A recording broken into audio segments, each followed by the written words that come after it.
नमस्कार दर्शकबिन समय चक्रको नयाँ श्रृङ्खलामा यहाँलाई हार्दिक स्वागत गर्दछु। म विक्रम श्रेष्ठ। चालु आर्थिक वर्ष 2079-80 को पहिलो महिना नसकिँदै नेपालको बैंकिङ प्रणालीले तरलता अभाव बिहोर्यो। त्यो अवस्था सुधार नहुँदा आज पनि मुलुकको आर्थिक अवस्था निरन्तर ओह्रालो यात्रामा छ। भन्न त सरकारी अधिकारीहरूले हामी सङ्कटमा छैनौँ भन्छन्, तर बाहिर जति नै ढाडस दिन खोजे पनि, जति नै लाज छोप्न खोजे पनि सरकारको ढुकुटी चाहिँ थुप्रिने भन्दा रित्तिने क्रममा छ भन्ने कुराको उदाङ्गो भइसक्यो। अझ यो क्रम बढ्दो अवस्थामा छ। अहिले सरकारले आफ्ना कर्मचारीलाई खुवाउने तलब र भत्ता समेत ढुकुटीमा पूर्ण अवस्थामा राख्न सकेको छैन। कहाँबाट पैसा ल्याएर तलब खुवाउने हो, टुङ्गो छैन। जब राति बुढी तातीको शैलीमा राजस्व विभागका कर्मचारीहरू हातमा कलम कापी बोकेर उद्योग धन्दा र पसलहरूमा छापा मार्न थालेका छन्। दिन रहुन्जेल मस्त निदाएर साँझ पख थालिएको यो चटारो विचित्रको छ अहिले कर्मचारीहरूलाई। तपाईँलाई आज हामी सरकारको ढुकुटीको वास्तविक अवस्था कस्तो छ त्यो देखाउने प्रयत्न गर्दैछौँ। देश निरन्तर सङ्कट उन्मुख छ भनेर किन पत्याउने त्यो देखाउँदैछौँ। सुरुमा हेर्नुहोस् यो रिपोर्ट। सरकार सत्ताको अङ्कगणितको जोड घटाउमा लागिरहँदा देशको अर्थतन्त्र भने रसातलमा भाँसिँदैछ। एकैपटक यसले श्रीलङ्काको जस्तै शासक भागेर अर्काको देशमा शरण लिनुपर्ने अवस्था नआए पनि त्यो दूरी धेरै टाढा नभएको अर्थका जानकारहरू बताउँछन्। लक्ष्य अनुसार राजस्व सङ्कलनमा सरकार चुकेको छ। बजारमा मन्दी छ। सामान्य गरिब परिवारलाई बिहान बेलुकाको छाक टार्न धौधौ छ। उत्पादन छैन। दैनिक आवश्यक पर्ने खाद्यान्नदेखि लत्ता कपडा विदेशबाट आयात गर्नुपर्ने अवस्था छ। तर यति हुँदा पनि सरकारलाई यसले थोरै पनि छोएकै छैन, जसका कारण नजानिदो पारामा देशको अर्थतन्त्रमा खतराको कालो बादल मडारिँदैछ। ट्याक्स कलेक्सनको चाहिँ जुन आँकडा चाहिँ हेर्दाखेरि वास्तवमा यो आउने यो पौष वसान्त अझै डरलाग्दो अवस्थामा चाहिँ जानेछ। यदि यो सिचुएसन यस्तै चाहिँ रहने हो भने वास्तवमा यो चाहिँ निजी क्षेत्रको लागि मात्र चाहिँ समस्या हुने चाहिँ छैन। यसले सरकारको लागि जुन एउटा चाहिँ सरकारी रेभिन्यूबाट चाहिँ चल्ने चाहिँ आम एउटा चाहिँ मेकानिजम चाहिँ छ, त्यसलाई पनि चाहिँ वास्तवमा भनेर चाहिँ ऊ चाहिँ पर्नेछ। र आम पब्लिकलाई जुन एउटा चाहिँ पब्लिक एउटा चाहिँ सर्भिस लिने कुराहरू छ, त्यो पनि आम पब्लिकले चाहिँ एउटा यसको चाहिँ रिजल्ट भनौँ अथवा यसको चाहिँ असर पर्न। स्थानीय तह आफूलाई स्वायत्त संस्था जस्तै सम्झिएर एकलौटी पारामा दौडिरहेका छन्। प्रशासनिक व्यवस्थापन लथालिङ्ग छ। पैसा तिरेर जनताले स्वास्थ्य उपचार पाएका छैनन्। स्वास्थ्यमा माफिया हाबी हुँदा शिक्षा क्षेत्रको अभिगत पनि उस्तै छ। बैंकको ब्याज दरले जनताको ढाड सेकिएको छ। भाषणमा उत्पादनमुखी भनेर कुर्लिनेहरू व्यवहारमा शून्य छन्। कृषिका नाममा दिइने कर्जामा बिचौलियाको रजगत छ। कागजपत्र मिलाएर मिलीभगतमा धेरैले पोल्टा भर्दा देश भने श्रीलङ्काको बाटोतर्फ उन्मुख हुँदैछ। भ्रष्टाचारले गाँजिएर थिलथिलो भएको देश यति बेला शासकहरूको ध्यान सत्तामा हुँदा सङ्कटतर्फ उन्मुख छ। सामान्य रूपमा अर्थतन्त्रसँग जोडिने दैनिक उपभोग्य वस्तुको बिक्री 10%ले घटेको छ। विद्युतीय उपकरणको कारोबारमा 55%ले कमी आएको छ भने रेस्टुरेन्टमा ग्राहक सङ्ख्या 20% हाराहारी घटेको छ।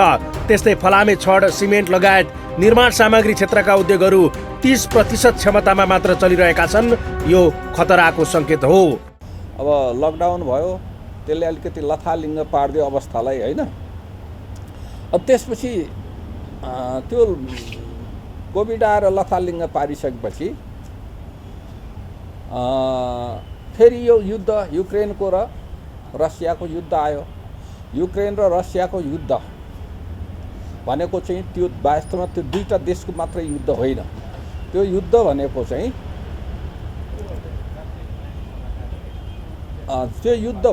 तपाईँको चाहिँ शक्ति राष्ट्रहरूको चाहिँ दुईवटा शक्ति राष्ट्रहरूको युद्ध हो के। अनि त्यस कारणले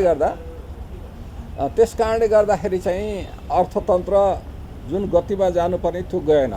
राज्यको अर्थतन्त्र अधोगतितिर लाग्दा पनि तालुक निकायले यसमा धेरै चिन्ता गरेको देखिँदैन। बैंक तथा वित्तीय संस्थाप्रति जनताको विश्वास गुम्दैछ। केही महिनादेखि कर्जामा निरन्तर रूपमा बढेको ब्याज अहिले 17-18% पुगिसक्यो। झन्डै 2.5 वर्षदेखि वित्तीय प्रणालीले भोग्दै आएको तरलता अभावको समस्यामा सुधार आउन सकेको छैन। तर जनतामा नकारात्मक सन्देश जाने भन्दै खस्कँदो आर्थिक अवस्थालाई ढाकछोप गर्न अहिले पनि तालुक निकायले जनतालाई सन्देश भने कमजोर रूपमा दिएका छैनन्। उनीहरू लक्ष्य अनुसार राजस्व सङ्कलन हुन नसकेको कुरा स्वीकार गरे पनि देश सङ्कटमा धकेलिएको भन्ने कुरा मान्दैनन्। अर्थतन्त्रको लागि यो निजी क्षेत्र, यो सरकार, यो अर्को भन्ने हुँदैन। त समग्र कुराभित्रका समग्र समस्याहरूलाई एकैसाथ हामीले सम्बोधन गर्नुपर्छ, हल गर्नुपर्छ। अघि ऋण उठाउने लगायतका विषय आए। यो आवश्यकतालाई कसरी पूर्ति गर्ने यहाँहरूसँग सल्लाह गरेर गर्ने कुरा हो, सल्लाह गरेर गर्ने कुरा हो। त्यसलाई अर्को माध्यमबाट कसरी फेरि पूर्ति गर्ने भनेर हामीले थप नीतिहरू विकसित गरेर परिस्थिति अनुसारको नीतिहरूको निर्माण गर्दै जानुपर्छ। त्यो नीतिहरू निर्माणमा लचकता हुनुपर्छ, कार्यान्वयनमा दृढता हुनुपर्छ। त्यस कारणले त्यो लचकता गर्ने कुरामा अहिलेको सरकार कुनै पनि कसरत राख्दैन भन्ने कुरा यहाँहरूलाई जानकारी छ। त्यस कारणले विश्वस्त भएर सहकार्यमै अगाडि जाउँ, फरक अनुभूति नगरौँ। चालु आर्थिक वर्ष 2079-80 को 5 महिनामा भन्सार राजस्व 2 खर्ब 21 अर्ब 43 करोड असुल भएको छ। यो गत वर्षको 5 महिनामा उठेको भन्दा 30.85% कम हो। गत आर्थिक वर्षको 5 महिनामा 3 खर्ब 20 अर्ब 25 करोड रुपियाँ राजस्व सङ्कलन भएको थियो। भलै सरकारले विलासी वस्तुको आयातमा कडाई गर्दा राजस्व घटेको रेडिमेड जवाब दिए पनि यो सुखद सङ्केत भने होइन। सरकारले 5 महिनामा 2 खर्ब 57 अर्ब राजस्व उठाउने लक्ष्य लिएको थियो। मुलुक सङ्घीय प्रणालीमा गएपछि आर्थिक उन्नति हुने अपेक्षा गरिए पनि यो नारामै सीमित भयो। कतिपयले विश्वव्यापी रूपमा फैलिएको कोरोना महामारी र विश्वका शक्ति राष्ट्र रुस युक्रेन युद्धका कारण पनि अर्थतन्त्रमा सुधार हुन नसकेको भनेका छन्। तर सरकारले सधैँ कोरोना सम्झाएर र रुस युक्रेन युद्ध देखाएर देशलाई खाडलमा हाल्ने छुट छैन। मुलुकको अर्थतन्त्र सुधारका लागि ध्यान जाओस्। हामी कसैलाई अत्याउने क्रममा छैनौँ। हामीले कसैलाई आतंकित बनाएर हायल कायल बनाउन खोज्ने प्रयत्न पनि गरेका होइनौँ। यो वास्तविक हो, यो यथार्थ हो कि आफ्नो कर्म, इमान र मेहनतको कमाई गरेर खाने बुवाआमा हुन् या छोराछोरी नेपालमै बसेर केही गरौँ भन्ने आशमा पटक्कै छैनन्। कसरी हुन्छ विदेश नै जाउँ भन्ने र उतै सेटल हौँ भन्ने चाहनाले पेलिसकेको छ। देशको माया नभएर होइन, त्योभन्दा पहिले आफ्नो भविष्यको सुनिश्चितताको लागि युवाहरू प्रदर्शनी लाइनमा छन्। अहिले अमेरिका वा कुनै युरोपियन देशहरूले नेपालीका लागि भिसा प्रक्रिया एकदम सजिलो बनाइदिने हो भने यहाँका केही अपवाद बाहेक हरेक युवाहरू भिसा अप्लाई गर्न आतुर छन्। यो स्थिति किन आयो? किनकि देशका हरेक सिस्टमहरू कोल्याप्स भए, हरेक ठाउँमा भ्रष्टाचार, हरेक निकायमा लेनदेन, शक्ति र स्वार्थको समाज ध्रुवीकृत भएपछि आखिर बस्न को चाहन्छन् र? देशको आर्थिक अवस्था अहिलेको अवस्थामा कहाँनिर छ र हामीले के योजना बनाउनु पर्दछ त्यो देखाउनेछौँ ब्रेकपछि।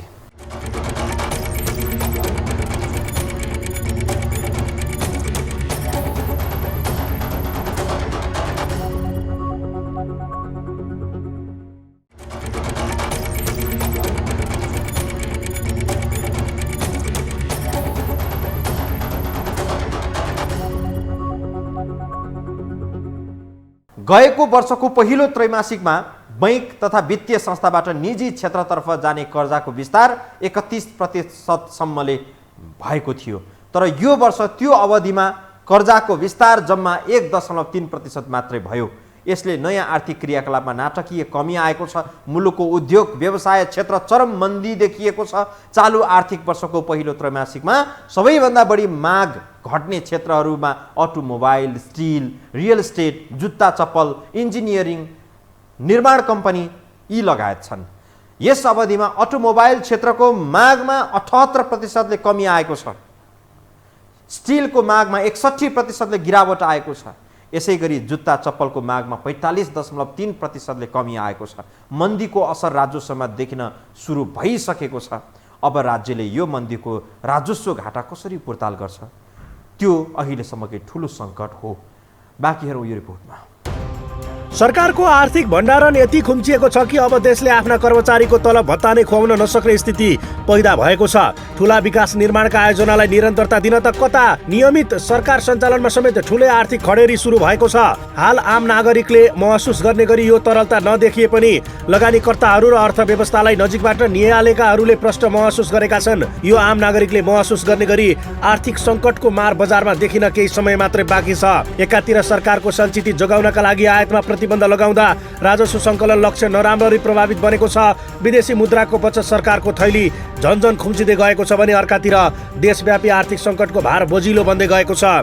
सरकारले आफ्ना कर्मचारीलाई तलब खुवाउन पनि राजस्वले नधान्ने अवस्था आउन लागेको छ। सामान्यतया सरकारले चालु खर्च राजस्वले धान्नुपर्छ, त्यो पनि नधान्ने अवस्थालाई राजस्व घाटा भनिन्छ।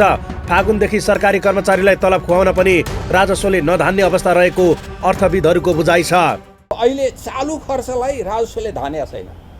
चालु 23 अर्बले चाहिँ अहिले राजस्व घाटा छ। राजस्व घाटा भनेको जति राजस्व उठाउँछ त्यो अधिकांश पैसा चाहिँ चालु खर्चमा जाने भनेको तलब भत्ता ट्राभल आदि आदिमा जाने, परियोजनामा विकासमा पुँजीगत खर्चमा जाँदैन। त्यस कारणले गर्दा ओहो भोलि तलब पनि खान नपाइने हो कि भन्ने अस्ति नै एकचोटि प्रधानमन्त्रीले पनि भन्नुभएको थियो, तलबै खुवाउन नसकिने स्थिति हुँदैछ है भनेर उहाँले पनि अलिकति कर्मचारीहरूलाई काम अलिक राम्ररी गर्नु पर्यो है भनेर भन्नुभएको छ। त्यस कारणले यो अलिकति हामी चुनौतीपूर्ण घडीमा छौँ। त्यस कारणले स्वाभाविक हो अहिले हामीले भोलि चाहिँ नि हामीलाई ऋण तिर्न नपुग्ला, ऋणको सामा ब्याज तिर्न नपुग्ला, पेन्सन दिएको कुरा पेन्सन घटाउनै पर्ला, त्यो अवस्था पनि आउन सक्छ। सरकारको लक्ष्य अनुसार राजस्व सङ्कलन हुने हो भने मङ्सिर मसान्तसम्ममा 4 खर्ब 64 अर्ब 12 करोड राजस्व सङ्कलन हुनुपर्ने हो। तर 25 मङ्सिरसम्म सरकारले जम्मा 3 खर्ब 42 अर्ब 85 करोड राजस्व सङ्कलन गर्न सकेको छ। आर्थिक वर्षको पहिलो 5 महिनामा सरकार आफैले लिएको लक्ष्यभन्दा 1 खर्ब 21 अर्ब 27 करोड रुपियाँ कम राजस्व सङ्कलन गरेको छ।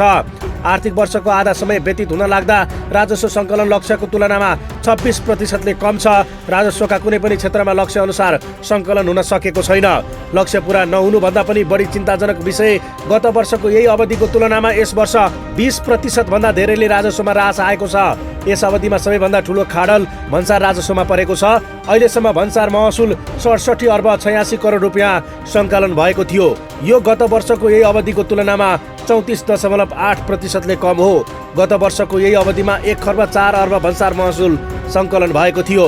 सरकारले आफ्नो ढुकुटी किन राम्रोसँग बाँध्न सकेन वा ढुकुटीमा सम्पत्ति भर्न सकेन, यसको एक गतिलो उदाहरण हो विदेशी वस्तु आयातमा लगाइएको प्रतिबन्ध। सरकारको ढुकुटीमा विदेशी सञ्चित रकम अभाव हुँदै गएको भन्दै केही वस्तु आयातमा रोक लगायो।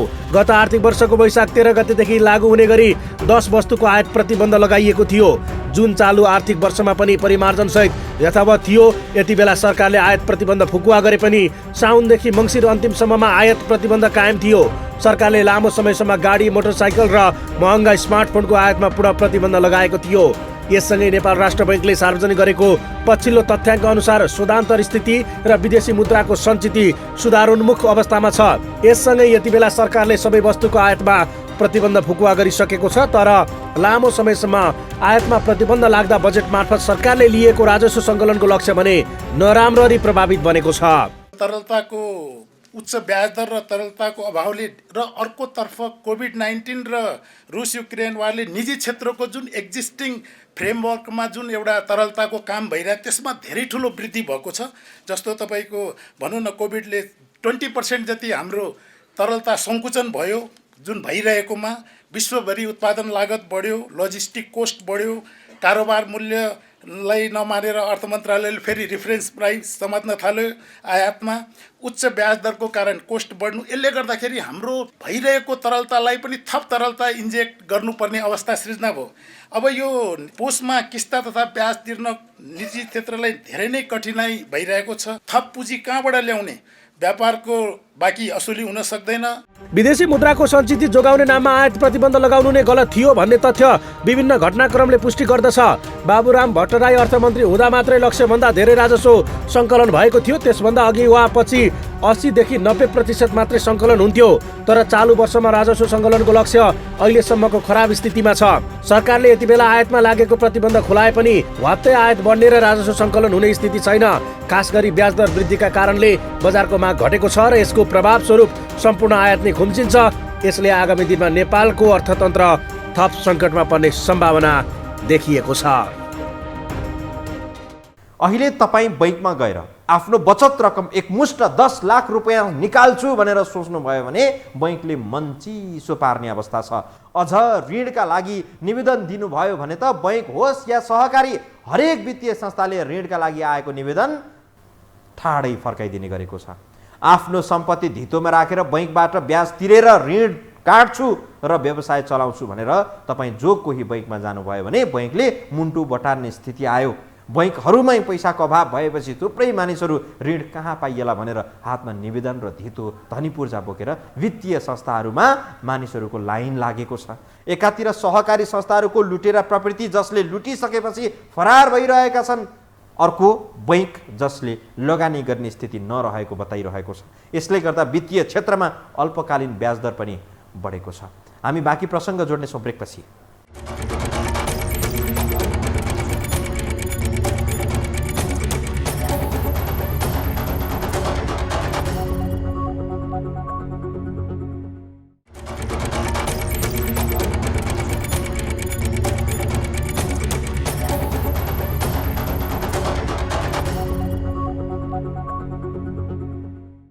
चरम आर्थिक सङ्कटले टाढ पल्टिएर श्रीलङ्काका सरकार प्रमुखले देश छोडेर भागेको घटनाले अहिले पनि नेपाली अर्थतन्त्रलाई बेला बेला झस्काइरहन्छ। धेरैले यो विषयमा चासो र चिन्ता पनि व्यक्त गरे। देशको अर्थतन्त्रलाई चलायमान बनाउने चालक कुशल नभएको भन्दै बारम्बार व्यक्तिको क्षमतामाथि प्रश्न उठाइएको छ। व्यक्तिमाथिको प्रश्न थाती राखौँ, तर देशको पैसा कहाँ गयो भन्ने गम्भीर प्रश्नको चित्त बुझ्दो जवाब जनताले अहिलेसम्म पाएका छैनन्। पैसा नभएको हो या नदेखाइएको हो, यो प्रश्न विद्यमान छ। अहिले त अर्को झन जटिल र गम्भीर प्रश्न उब्जिएको छ कि राज्यको ढुकुटीमा आफ्नै कर्मचारीलाई तलब खुवाउने पैसा समेत जोहो छैन। अनि विकास कसरी? हेरौँ यो रिपोर्टमा। देशमा राजस्व सङ्कलन खर्लप्पै गर्दा चालु आर्थिक वर्षको 5 महिनामा आयातमा समेत केही कटौती भएको छ। गत आर्थिक वर्षको 5 महिनामा 8 खर्ब 38 अर्ब रुपियाँ बराबरको सामग्री आयात हुँदा यो वर्ष घटेर 6 खर्ब 64 अर्ब 74 करोड रुपियाँमा सीमित भएको छ। गत आर्थिक वर्षको सोही अवधिको तुलनामा यो 20.71% कमी हो। झट्ट हेर्दा आयात घटेको भनेर खुसी भए पनि यो कालान्तरमा शुभ सङ्केत नभएको जानकारहरूको भनाइ छ। अर्थविदहरूले आयात घट्नुलाई मुलुकको समग्र मागमा कमी आएको अर्थ लगाउँदै यसले मन्दीतर्फ लैजान सक्ने सङ्केतको रूपमा अर्थ्याएका छन्। अहिलेको अर्थतन्त्रमा देखिएको समस्याको एकमात्र समाधानको उपाय उत्पादन नै हो। त्यसमा पनि नेपालको परिवेशमा कृषि र उद्योगमा जुन किसिमको उत्पादन हुनुपर्ने हो त्यो उत्पादन दिनदिनै खस्कदो अवस्थामा छ। हामीले कुन साधन देशका लागि आवश्यक छ वा छैन भन्ने कुराको पहिचान गर्न नसक्दा पनि बाह्य देशसँग परनिर्भर हुनु परेको छ, जसका कारण निर्यात शून्य र आयात आकाशिँदा देशले थप व्यवहार खेप्नु परेको छ। रोजगारीको अवसर सिर्जना गरी अर्थतन्त्रलाई चलायमान बनाउन उत्पादनको महत्त्वपूर्ण भूमिका हुन्छ। आज देशमै उत्पादनमा लाग्नुपर्ने युवा विमानस्थलमा भेटिन्छन्। राज्यले उत्पादन र स्वरोजगारको नीति अवलम्बन गर्न नसक्दा पनि थोर बहुत अहिलेको अर्थतन्त्रमा धक्का लागेको छ। स्रोतको प्रभावकारिता बढाउँछ। दोस्रो भनेको मितव्ययिता। स्रोत जहीँ त्यही खर्च गर्ने होइन, मितव्ययी बनाउनु पर्यो। त्यसो भयो भने के हुन्छ भन्दा त्यो स्रोत चाहिँ नि हामीलाई स्रोत पुग्दैन कि भन्ने छ, त्यो कुराबाट हामीलाई स्रोत थप। अनि अर्को वैदेशिक लगानी कहाँ चाहिँ नि वैदेशिक लगानी प्राप्त गर्ने कुरामा कहाँ अवरोध छ। पर्यटकहरू चाहिँ आएको छ तर पर्यटकहरूको आय चाहिँ बढेको छैन, होइन? अब के अरे विद्यार्थीहरू धमाधम पढ्नु भनेर बाहिर गएकै छ। हाम्रो यहाँ विश्वास पनि सिर्जना गर्नु पर्यो उनीहरूलाई, हामी यहीँ पढ्यो भने पनि राम्रो हुन्छ भनेर विश्वास पनि सिर्जना गर्नुपर्ने अवस्था छ। र अबका दिनमा आर्थिक नीति, औद्योगिक नीति, कृषि सम्बन्धी नीति एउटा प्रभावकारी ल्याएर त्यसको सही ढङ्गले कार्यान्वयन गर्न सक्यो भने चाहिँ अनि भोलि यो बाटो हामीले चाहिँ नि बाहिर आउन सक्छौँ। मङ्सिर 4 मा सम्पन्न आम निर्वाचनबाट दर्जन बढी व्यवसायीहरूले संसदीय यात्रा तय गरेका छन्। उनीहरूले युवाहरूलाई देशमै रोजगारी र खस्कँदो अर्थतन्त्रलाई मजबुत पार्ने गरी अर्थ सुधारका नीतिसहित आफूहरूले भूमिका निर्वाह गर्ने बताएका छन्। देश बनाउने हुटहुटी छ भन्दै गर्जेका उनीहरूको पनि बोलीमै सीमितता नहोस्। सबैले चुनावी मुद्दा र राजनीतिक दाउका रूपमा एजेन्डा बनाउँदा देशको अर्थव्यवस्थामा ठुलै खाडल पर्दैछ। ब्याज दर बढ्नको कारणले लगभग सबै नै जस्ता उद्योग व्यवसायहरू चल्न नसक्ने रहेको स्थिति। त्यो विभिन्न आज चाहिँ नि भनौँ न 50,000 देखि 60-70 हजारसम्म हरेक महिना नेपाल युवा चाहिँ नि नेपालमा अब केही गर्ने ठाउँ रहेन भन्ने मानसिकताका आधारमा बाहिर जाने स्थिति। 1 खरबभन्दा बढ्ता वार्षिक धान्नै नसक्ने खर्च खालि पढाइको लागि नेपालले बेहोर्नु पर्ने स्थिति। तब यो लामो लिस्ट छ। यी लिस्टलाई सम्बोधन तत्काल गरेन भने देशले धान्न सक्दैन भन्ने मान्यता हो। यो म एउटा त्यो परिवर्तनको पनि म एउटा प्रतिनिधि पात्र हुँ। नेपालमा लगानीका क्षेत्र प्रशस्त छन्। केही उद्योग धन्दा सञ्चालनमा भए पनि तिनीहरूलाई पूर्ण रूपमा सञ्चालन गर्न सकिएको छैन। यसरी सञ्चालन गर्न नसक्नुको मुख्य समस्या भनेकै वित्तीय साधन नै रहेको बुझिन्छ। अत पूर्ण क्षमतामा सञ्चालन गर्न नसकेका उद्योगहरूलाई सरकारले लगानी गरी सञ्चालनमा ल्याउन जरुरी छ, जसले देशको अर्थतन्त्रमा थोरै भए पनि टेवा पुग्न सक्छ। भएका स्रोत साधनहरूलाई कबाडीको रूपमा परिणत गर्ने अनि विदेशीको मुख ताकेर सधैँ तरलताको रटान लगाइरहने हो भने श्रीलङ्का हुन धेरै समय नलाग्ला। आयातमा शिथिलता र विप्रेषण आप्रवाहमा सुधार नहुन्जेलसम्म तरलतामा दबाव कायमै रहने देखिन्छ। यो अवस्था कति अवधिसम्म रहन्छ भनेर तोकेर भन्न नसकिए पनि असन्तुलन समायोजन हुने गतिले समयावधि निर्धारण गर्दछ। बाह्य क्षेत्रमा भुक्तानी सन्तुलन सकारात्मक नभएसम्म तरलतामाथिको दबावमा कमी नआउने देखिन्छ।